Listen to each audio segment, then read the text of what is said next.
अस्सलाम वालेकुम नाज़रीन, एहतसाब न्यूज़ सां गॾु आऊं आहियां मुंहिंजो पंहिंजो क़ासिम ख़ासि अली।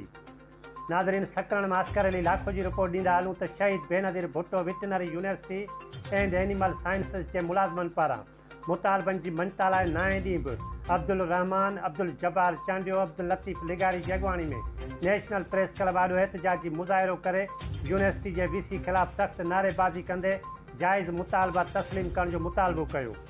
उन मौक़े ते मुलाज़मनि मीडिया सां ॻाल्हाईंदे चयो त असां जाइज़ मुतालबनि जी मञता लाइ मुसलसल 9 ॾींहंनि खां पुरमन तौरु एहतजाज करे रहिया आहियूं, पर यूनिवर्सिटी इंतिज़ामिया ध्यानु न ॾेई रही आहे ऐं इंतिकामी तौरु सां मुलाज़मनि यूनिवर्सिटी अंदरि दाख़िल थियण ते पाबंदी लॻाए छॾी आहे।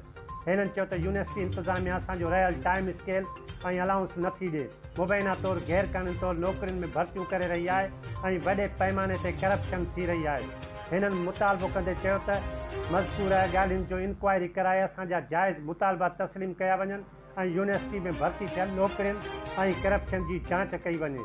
ॿी सूरत में एहतजाज जो दाइरो वधायो वेंदो। वधीक ख़बरुनि ऐं अपडेट्स जे लाइ ॾिसंदा रहो एहतसाब न्यूज़।